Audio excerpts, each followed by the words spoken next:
Kathy, the Ukrainians' current assessment of where this war is at the moment basically boils down to two parts.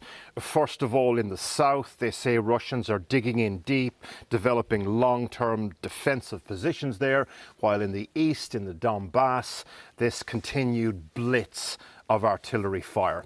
The sort of grind of this war was punctuated for a time today with a moment of history when, as you say, a Russian soldier for the first time pleaded guilty to a war crime.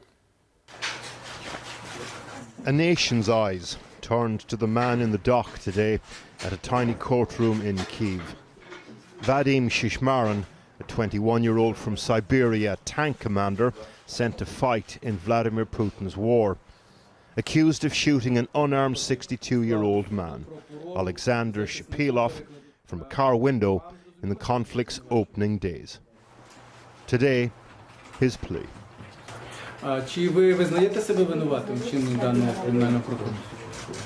Just meters away, the widow of the man he'd admitted to killing.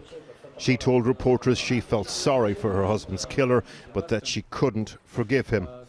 If found guilty, he faces life in prison.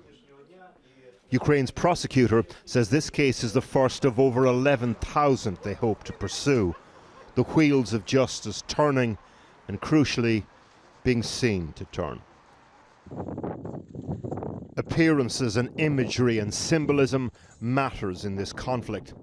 The Russians today put out this video purporting to show more Ukrainian troops surrendering at the Azovstal plant in Mariupol as their complete takeover of the city nears its endgame. Moscow says that nearly 700 have laid down their arms in the last 24 hours, now pawns in an ongoing prisoner swap negotiation. Elsewhere, though, the pendulum is swinging the other way. Ukrainian forces are continuing to push the Russians away from Kyiv, Ukraine's second city, as both sides seek to dig in and consolidate their positions in the country's east.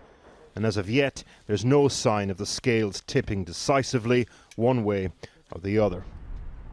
That may require more outside pressure, and today in Brussels more proof, if it were needed, of the seismic realignment of global politics that this war has provoked, as Finland and Sweden formally apply to join NATO.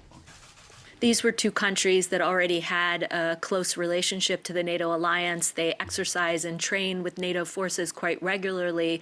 They have incredibly capable military forces. But for them to take this decision now to move towards full-fledged membership is amazing. Yesterday, the Ukrainian Minister for Defense gave a telling speech. He spoke about Russia taking steps to prepare for a long-term military occupation.